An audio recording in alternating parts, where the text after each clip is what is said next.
Halo semuanya, pada kesempatan kali ini kami dari kelompok 1 basis data akan mempresentasikan hasil dari wawancara dan hasil dari diskusi kelompok kami terhadap suatu company, yaitu PT Doc Pendingin. Tapi sebelum kami membahasnya lebih lanjut, izinkan kami untuk memperkenalkan diri terlebih dahulu. Perkenalkan, nama saya Ira Supati dengan NPM terakhir 303. Kenalkan, nama saya Tasya Rahma Amelia dengan NPM 250810101067. Perkenalkan, nama saya Zara Nuraini, NPM saya 2508 1010 172. Perkenalkan, nama saya Damar Novanda Widodo dengan NPM terakhir 072. Saya Sandy dengan NPM terakhir 207. Nah, sekarang kita masuk ke profil PT Doc Pendingin.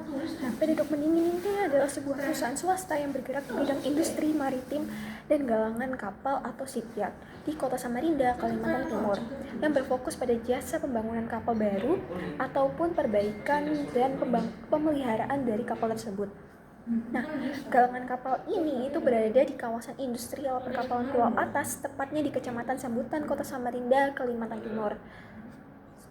Nah, untuk narasumber dari wawancara kami adalah kakak saya sendiri, yaitu Kristianina Supadi, dengan jabatan yaitu admin dari supervisor PT Doc Pendingin. Nah, sekarang kita masuk ke siklus kerja operasional, yaitu yang pertama adalah fase pengajuan atau estimasi, lalu yang kedua adanya fase verifikasi atau job order, lalu yang ketiga adalah fase repair list, lalu yang keempat adalah fase logistik DPB, dan yang terakhir adalah fase penyelesaian dan penagihan. Nah, kita masuk ke proses bisnis. Jadi di fase yang pertama yang tadi saya sebutkan, yaitu fase pengajuan dan estimasi, yaitu pra-docking, itu adalah perusahaan pemilik tongkang atau owner itu membuat dokumen estimasi perbaikan mandiri dan membuat nomor pendaftaran untuk penyerahan dokumen tersebut ke divisi komersil PT KSA. Jadi PT KSA ini adalah seperti anak perusahaan dari PT Doc Pendingin. Jadi PT KSA akan membantu semua administrasi awal untuk sebelum kapal yang ingin diperbaiki atau owner yang ingin membuat kapal itu langsung ke PT Doc Pendingin. Lalu yang kedua adalah fase verifikasi dan job order. Nah, pihak PT KSA itu memiliki list perbaikan di dokumen tersebut yang sudah dibuat sebelumnya. Nah, maka dari itu mereka itu akan memverifikasi kesesuaian dan pengecekan apakah ada pekerjaan tambahan setelah disetujui PT KSA sehingga menerbitkan nomor dokumen berupa job order. Berikutnya adalah fase penawaran atau repair list. Jadi di dokumen JO yang sudah dibuat sebelumnya itu akan diturunkan menjadi repair list. Nah, dokumen repair list ini itu menjadi dasar negosiasi harga dan penawaran finansial antara pihak komersil dari keuangan KSA dan pihak owner. Lalu yang berikutnya itu ada di fase eksekusi dan logistik, di mana nanti adanya fasilitas, lalu ada pegawai dan material yang akan digunakan di PT Doc Pendingin.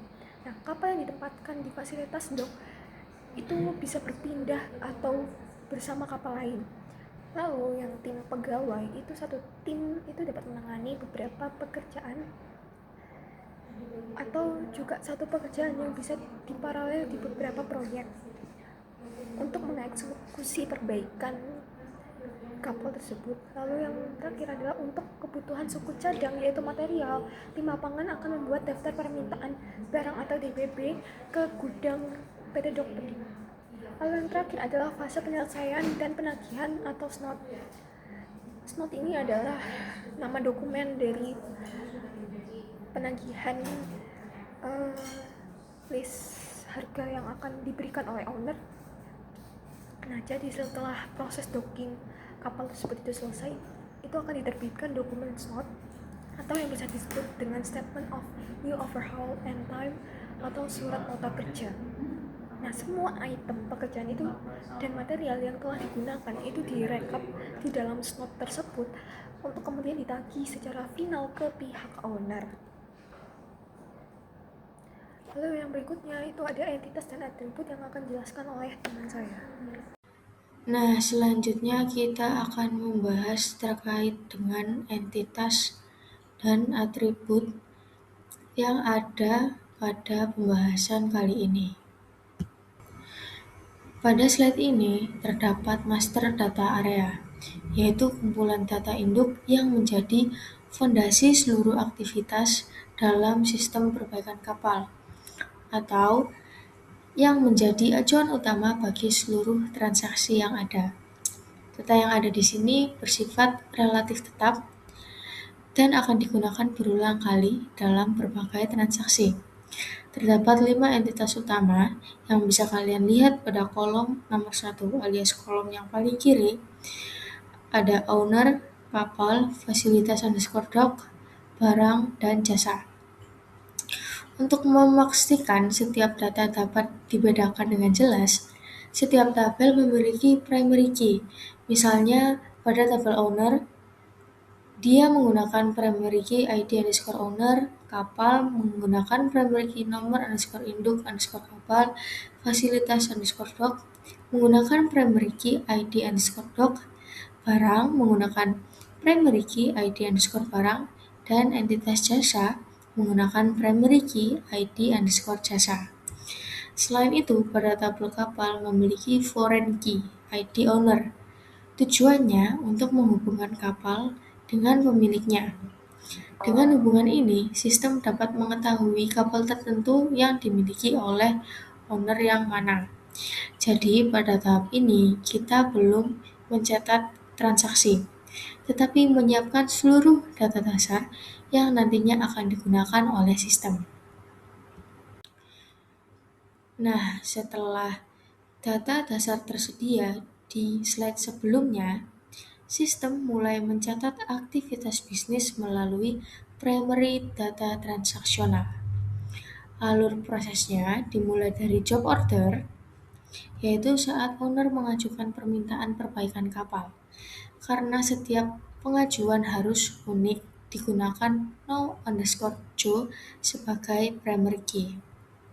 Pada tabel ini juga terdapat nomor underscore induk underscore kapal sebagai foreign key yang menghubungkan transaksi dengan kapal yang sedang diperbaiki.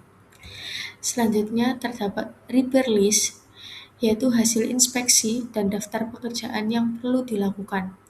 Repair list menggunakan no_rl sebagai primary key dan no_jo sebagai foreign key, karena setiap repair list berasal dari suatu job order.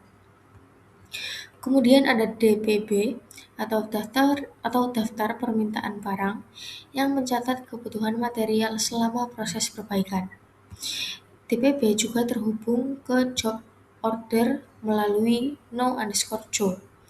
Terakhir adalah invoice atau SNOT yang berisi tagihan akhir kepada pelanggan. Invoice menggunakan no_invoice sebagai primary key dan tetap terhubung ke job order melalui no_jo. Dengan penggunaan foreign key tersebut, seluruh transaksi dapat ditelusuri kembali hingga ke kapal dan owner yang terkait. Selanjutnya, jika slide sebelumnya mencatat transaksi utama, maka operational details area menyimpan rincian dari transaksi tersebut. Contohnya, pada detail DPB barang, tabel ini mencatat barang apa saja yang digunakan dan berapa jumlahnya. Karena satu DPB dapat berisi banyak barang dan satu barang dapat digunakan di banyak DPB. Maka digunakan gabungan no_dpp dan ID underscore barang sebagai composite primary key. Hal yang sama diterapkan pada details fasilitas kapal yang menghubungkan job order dengan fasilitas dock yang digunakan. Kemudian pada detail pekerjaan tim, sistem mencatat tim yang bekerja, jasa yang dilakukan, serta tarifnya. Karena satu pekerjaan melibatkan beberapa data sekaligus, digunakan composite primary key agar tidak terjadi duplikasi pencatatan. Dengan adanya tabel dengan detail seperti ini, sistem dapat mengetahui secara rinci material yang dipakai, fasilitas yang digunakan, dan pekerjaan yang dilakukan. Informasi tersebut nantinya menjadi dasar dalam menghitung biaya dan membuat invoice secara akurat. Jadi secara keseluruhan, struktur database ini terdiri dari 3 bagian. Master data sebagai menyimpan data dasar, yang kedua adalah primary transaksional, mencatat proses bisnis utama, dan yang ketiga adalah operational details, menyimpan rincian aktivitas yang terjadi. Primary key digunakan untuk menjamin setiap data bersifat unik, sedangkan foreign key digunakan untuk menghubungkan antar tabel sehingga seluruh proses perbaikan kapal dapat ditelusuri dengan jelas dan konsisten. Saya akan menjelaskan tentang bagian ERD-nya.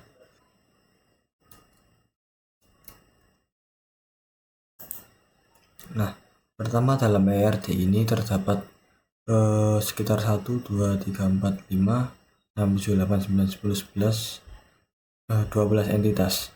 Ya, entitas yang pertama adalah entitas owner yang berisi atribut-atribut seperti nama, email, nomor telepon, dan juga alamat.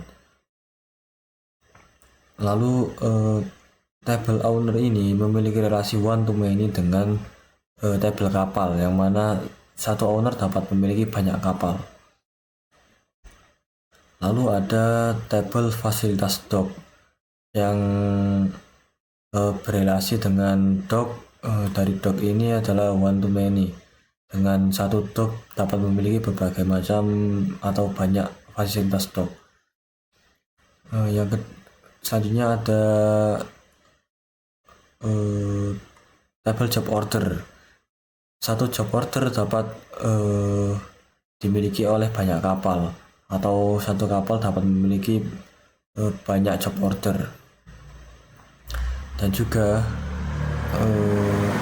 banyak job order dapat memiliki satu dock, atau satu dock dapat memiliki banyak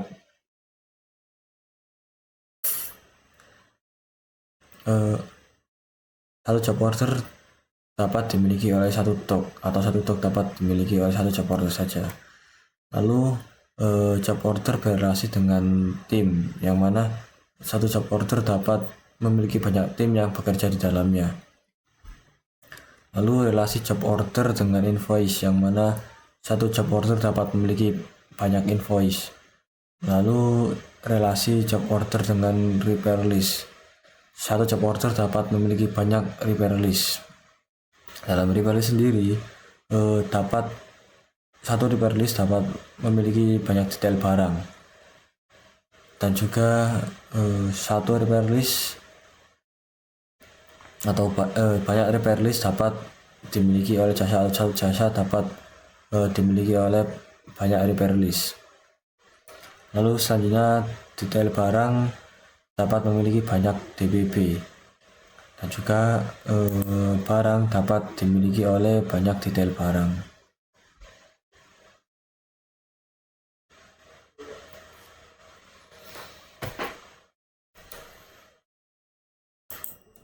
Nah, semua relasi ini berkumpul atau berpusat pada job order sebenarnya. Ini setelah saya bagi-bagikan terlebih dahulu kepada entitas yang berrelasi seperti owner dengan kapal, dock dengan fasilitasnya, lalu ada jasa dengan repair list atau kumpulan jasanya, lalu DBB dengan detail barang dengan detail barang, lalu ketiga ini ke repair list. Lalu job order ini memiliki relasi dengan semua ini yang telah dikumpulkan. Halo semuanya, selanjutnya kita masuk ke bagian normalisasi. Di bagian normalisasi ini terdapat bagian UNF atau Unnormalized Form, satu NF atau First Normal Form, yang ketiga ada 2 NF atau Second Normal Form, dan yang terakhir ada Third Normal Form atau 3 NF. Di bagian UNF ini adalah bagian yang belum dinormalisasi. Bagian yang belum dinormalisasi itu bagian yang satu fieldnya masih berisi lebih dari satu nilai atau lebih dari satu value. Di sini nomor seperti nomor invoice, tanggal selesai, dan yang lainnya berisi satu value setiap fieldnya. Sedangkan di sini pada kolom fasilitas masih terdapat 3 value pada satu field. Di sini terdapat crane, workshop, sama dry dock. Itu 3 value ini menjadi satu field di sini. Nah, untuk mencapai first normal form, kita harus memisahnya menjadi masing-masing satu value. Bisa dilihat di first normal form di sini. Yang lainnya sudah benar pada kolom selain fasilitas sudah menjadi satu value, sehingga kita cuma perlu mengubah yang bagian kolom fasilitas. Nah, di sini sudah menjadi satu value ya. Ada crane sendiri, workshop sendiri, sama dry dock sendiri. Nah, kita cek lagi, double check. Apakah yang lain sudah satu value?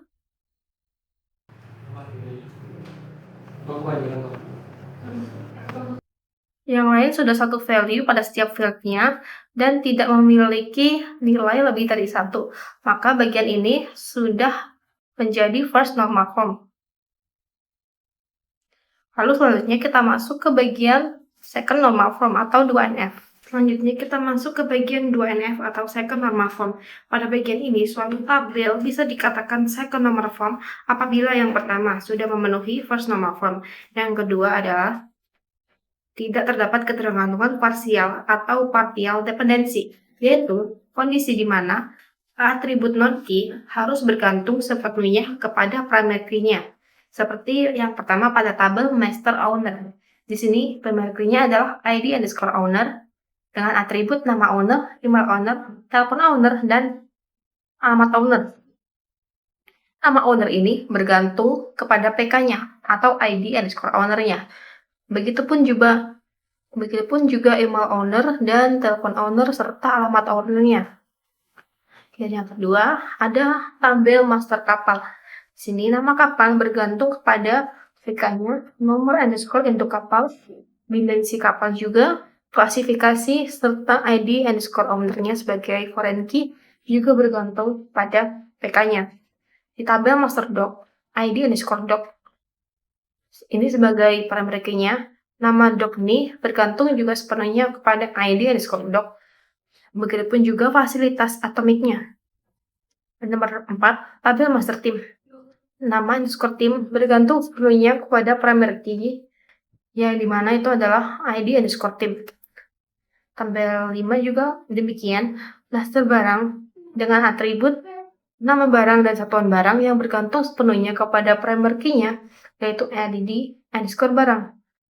Begitu juga dengan transaksi gabungan antara job order dan invoice. Di sini dengan primary key-nya nomor underscore job order dengan atribut nomor regis, tanggal underscore job order ID, ID underscore jasa, nama underscore pekerjaan, nomor underscore retail list, tanggal retail list, total penawaran, tarif repair, status deal, nomor invoice, tanggal selesai, nomor induk kapal sebagai foreign key, ID underscore doc sebagai foreign key, tanggal turun, serta ID underscore team sebagai foreign key yang bergantung sepenuhnya kepada primary key, yaitu nomor underscore job order. Dan yang terakhir di second normal form ini ada tabel detail pemakaian barang. Dengan di sini, ini adalah primary key-nya, nomor DPB, dan tanggal underscore DPB, nomor job order sebagai FK, ID underscore barang sebagai FK, jumlah underscore DPB, total barang sebagai atribut, 1, 2, 3, 4, 5, 5-nya ini sebagai atribut. Lalu, bergantung sepenuhnya pada nomor DPP ini sebagai primary key-nya. Apa yang di awal ya? Selanjutnya, kita akan masuk ke bagian third normal form. Selanjutnya, kita masuk ke bagian third normal form atau 3NF. Suatu tabel dikatakan third normal form atau 3NF ini apabila yang pertama sudah memenuhi second normal form, dan yang kedua tidak terdapat transitive dependency atau ketergantungan transitif, yaitu kondisi di mana atribut non-key bergantung pada atribut non-key lainnya. Seperti dilihat pada tabel yang nomor 1, tabel master owner dengan PK-nya ID owner, serta atributnya nama owner, email owner, telepon, dan alamat owner. ini tidak bergantung pada atribut monkey lainnya. Yang kedua, masa kapal. Untuk kapal sebagai PK, nama kapal dimensi klasifikasi ID owner sebagai atributnya dengan ID owner sebagai MK. Masing-masing atribut ini bergantung langsung pada PK-nya. Jadi tidak ada atribut yang bergantung ke atribut monkey lainnya. Di sini ada ID underscore team PK dengan atributnya nama underscore team yang bergantung langsung kepada PK-nya. Nomor 4, tabel master barang dengan ID underscore barang sebagai PK, nama barang sebagai atribut, atau barang juga sebagai atribut yang bergantung langsung pada PK-nya. Begitu juga nomor 5, tabel master doc dengan PK-nya yaitu ID underscore doc dengan atributnya nama doc. Nomor 6, tabel master fasilitas dengan PK-nya ID fasilitas dan nama fasilitasnya sebagai atribut yang bergantung langsung pada PK-nya. Nomor 7, tabel jembatan fasilitas doc dengan ID underscore doc sebagai PK dan FK-nya, ID fasilitas dengan sebagai PK dan FK-nya. Nah, di sini terdapat 2 PK yang menjadikan tabel nomor 7 ini adalah composite key, yaitu salah satunya bisa sebagai PK, satunya bisa sebagai FK-nya. Jadi ID underscore doc ini bisa dijadikan PK atau yang ID fasilitas ini yang bisa dijadikan PK. Karena ada lebih dari satu PK di sini, maka di sini disebut composite key. 8. Tabel master jasa dengan ID jasa sebagai PK dan nama pekerjaan sebagai atributnya yang bergantung langsung pada ID jasa. Tabel nomor 9. Tabel transaksi repair list assessment dengan PK-nya nomor repair list dan tanggal repair list sebagai atributnya yang bergantung langsung pada PK-nya. Begitu juga nomor 10 dengan PK nomor job order dan atributnya yaitu nomor regis, tanggal job order ID, ID jasa, nomor repair list, total penawaran, tarif repair, status deal, nomor induk kapal, ID doc, tanggal turun, ID tim sebagai atributnya yang bergantung langsung pada PK-nya. Nomor 11, ada nomor invoice sebagai PK, tanggal selesai dan nomor job order sebagai atribut yang bergantung langsung pada PK-nya. Nomor 12, nomor DPB atau dokumen pemakaian barang dengan atributnya tanggal DPB dan nomor job order sebagai atributnya yang bergantung langsung pada PK-nya. Dan yang terakhir adalah nomor 13, tabel detail item transaksi DPB atau DPB detail dengan PK-nya yaitu nomor DPB dan ID barang sebagai PK-nya juga dan jumlah ini sebagai atribut. Jadi di sini ada lebih dari satu PK. Maka tabel ini mempunyai composite key.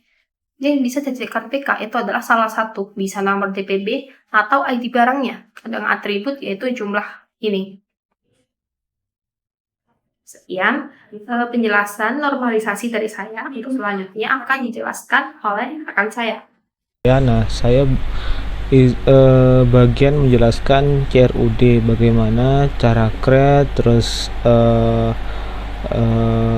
route sama update sama delete di MySQL.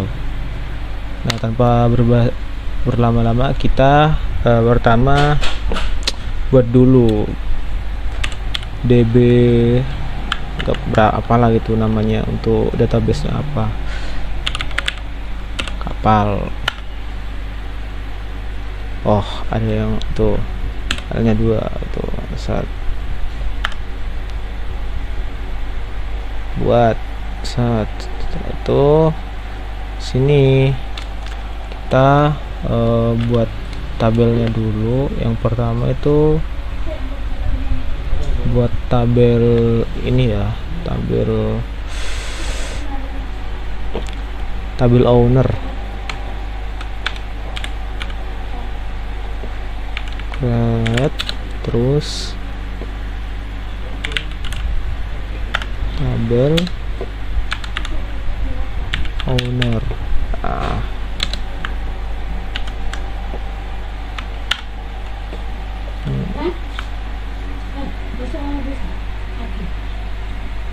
Besok pagi nggak bisa aku. Oke, sorry ya guys, ada beberapa gangguan. Bentar. Terus ID ownernya.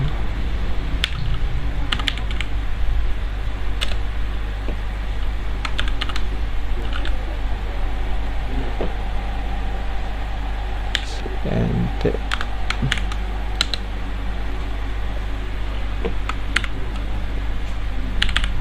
Primary.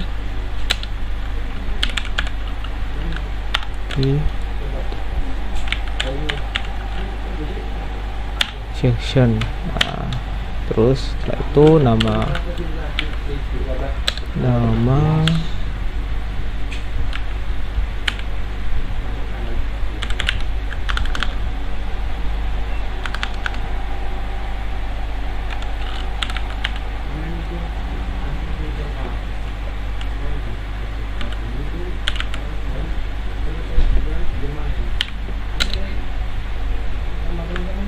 anggaplah 100 ya, batas untuk pengetikan namanya ya. Terus not null titik koma, terus di sini kita bikin alamat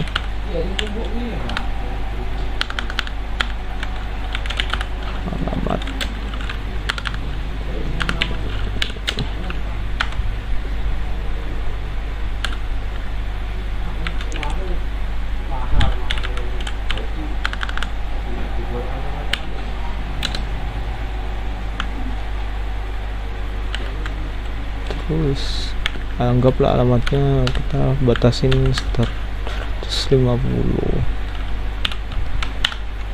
Terus kita nomor telepon,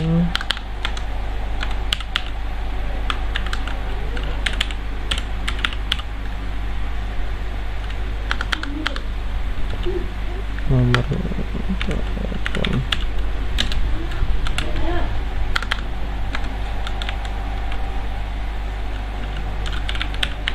charger berapa ya, 100 lah.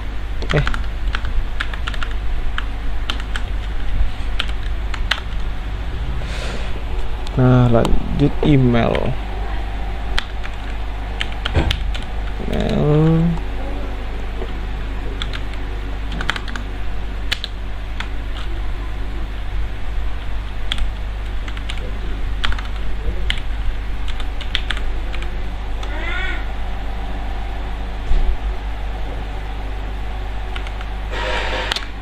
Siapa lagi typo? Sorry guys, gecol dikit bapak, paling error paling kalau sendiri yang salah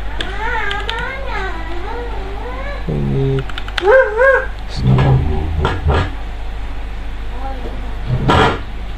Terus koma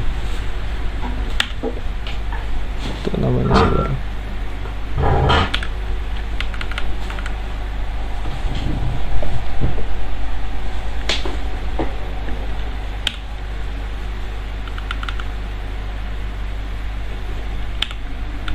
Jangan lupa titik koma.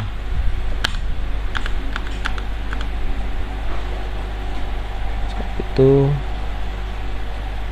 Nah, sudah terbuat. Nah, lanjut untuk tabel selanjutnya kita bikin nanti ya. Di sini kita lanjut tambahkan data. Nah, tapi kan tadi tabel-tabel udah kita buat ya. Nah, kita cek dulu sih. Description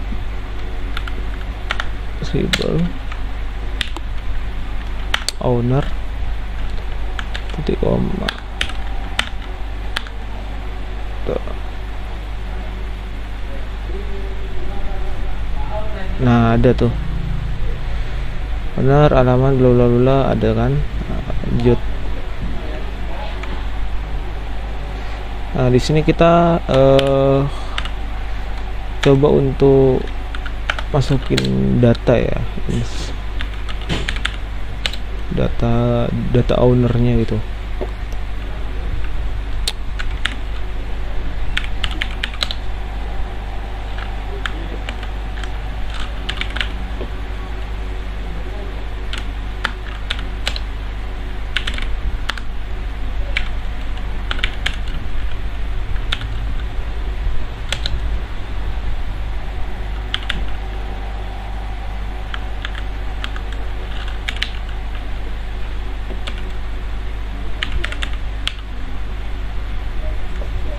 Nomor telepon, terus apa tadi guys, sama email ya,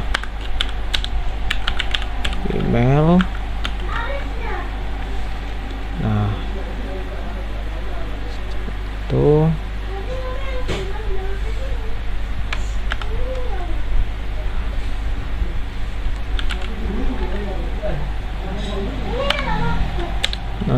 setelah itu maaf ya guys kalau saya agak ramai gitu ya.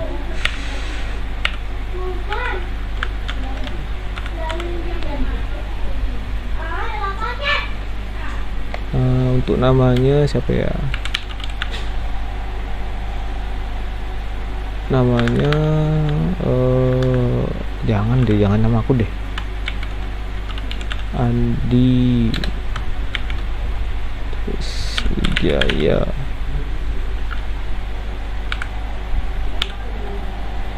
Koma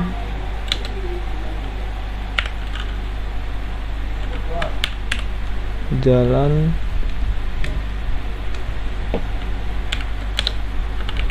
Merdeka, nomor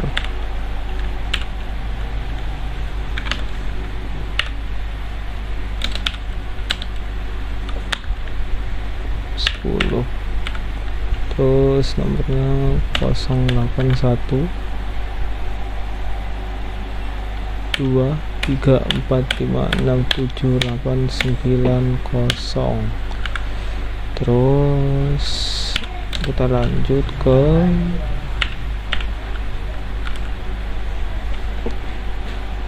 emailnya Anggam contoh Andi. Aku buat sesuai ini ya, sesuai data dari kelompok ya. Jadi sorry kalau seandainya mata kadang ke bawah gitu.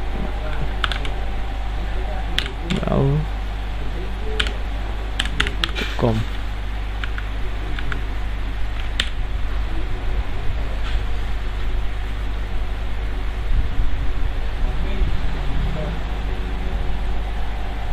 Nah, coba kita cek lagi ya,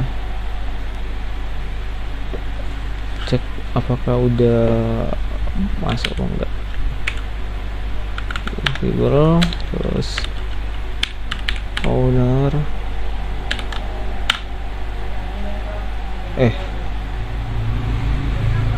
owner kan. Nah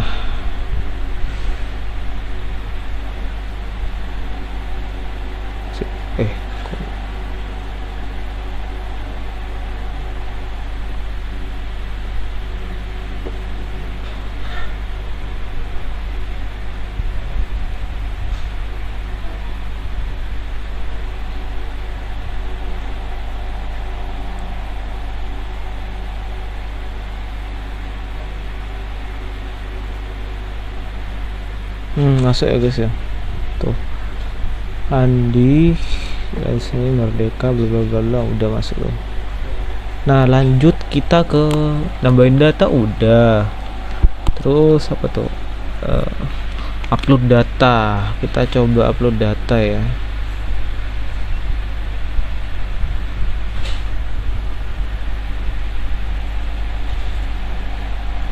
Kita coba upload data coba.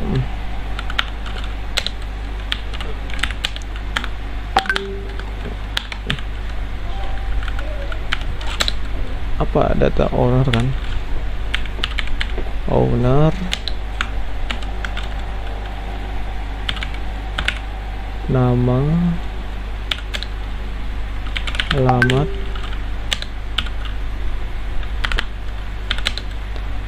alamat, terus tadi nomor telepon.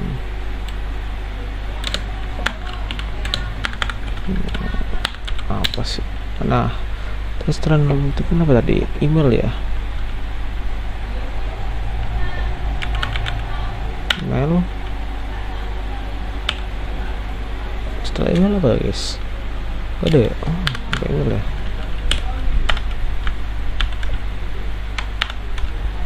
Setelah itu terus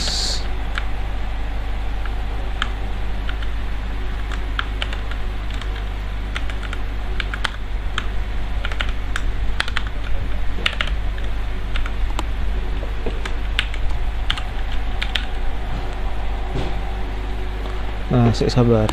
Kira-kira yang mau kita ubah apa ya?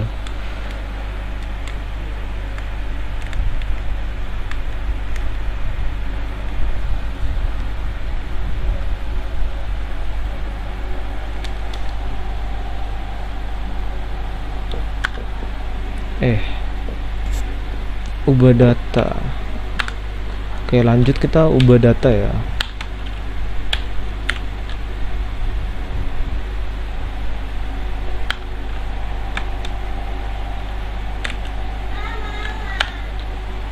That owner, terus set, anggap saja nomor teleponnya yang diubah ya guys. Jadi 0812 terus 9 gitu. Ya, ngaca aja deh. Terus kita di sini ID-nya itu ID berapa untuk nomor yang mau kita ubah di tabel owner itu ID-nya yang berapa. Kalau di sini kan di sini sabar.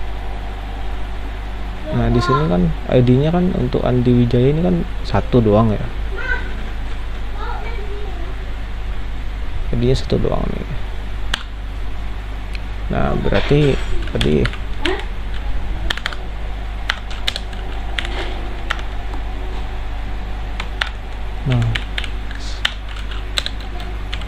set nomor teleponnya ya kan, terus nomor teleponnya berapa kita bikin situ. Tadi berapa? 08129999 ya. Nah, terus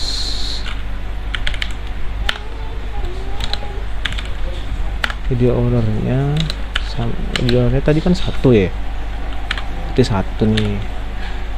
Nah, udah, setelah itu tinggal kirim. Nah, keubah nih nanti. Nah, kita cek coba. Tuh, keubah kan? Iya. Nah, oke. Setelah itu kita lanjut ke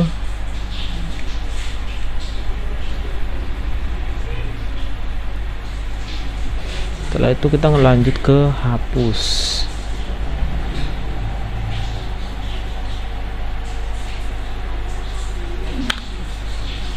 Hapus data, hapus baris lah, hapus data yang udah kita input tadi kan.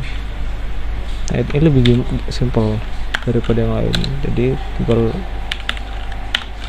from owner kan, setelah itu data mana yang mau dihapus. Tadi kan ada ID-nya ya, ada special ID atau primary key gitu kan. Nah, tadi kan kita kan cuma nge-create 1 data kan, jadi ini cuma 1 doang gitu.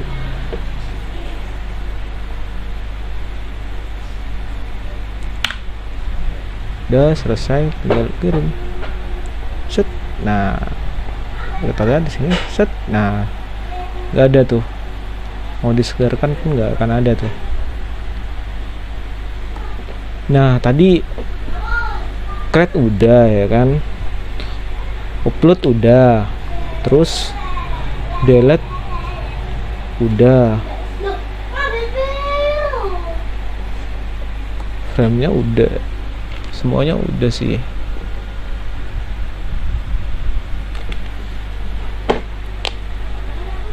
Jadi intinya kalian kalau seandainya main itu ini sih guys, lebih ke hati-hati sama ini nih. Soalnya ini kan ini ngetentuin kan apa namanya, ngetentuin yang data yang mau dihapus itu yang mana gitu. Jadi ketentuannya itu ada di sini. Jadi kalau seandainya kalian salah gitu, biasanya juga ada itu apa ya, sintak apa ya, aku lupa. Sebenarnya di sini juga dipermudah sih. Bisa dipermudah sih sebenarnya. Tapi tadi aku ngasih contoh ketikan satu persatunya aja, soalnya ya gitulah. Oke, mungkin sekian ya, mungkin untuk apa namanya untuk materi penjelasan CRUD itu gimana gitu ya kan, untuk create, terus update, delete, sama anunya juga gitu, freeze restnya gitu ya, intinya itulah penjelasannya sih gitu sih.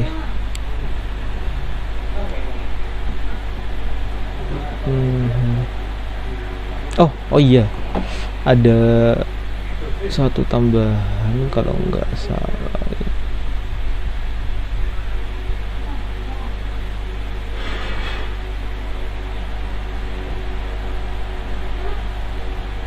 Nah, ada satu tambahan kalau nggak salah. Coba kita di share. Nah, ini dia. Nah, di sini kalian bisa lihat tuh. IRD-nya sebenarnya dari sini juga bisa. IRD-nya itu dari sini juga bisa. Ini playlist yang tadi aku bikin di belakang video, guys. Jadi tadi aku cuma kasih presentasi buat di awal-awalnya aja. Tuh. IRD-nya ya ini. Ya owner tadi yang kita bahas itu, owner ini. Tuh sih kayaknya untuk data-datanya kayak gini sih. Ya mungkin sekian dari aku ya. Assalamualaikum warahmatullahi wabarakatuh.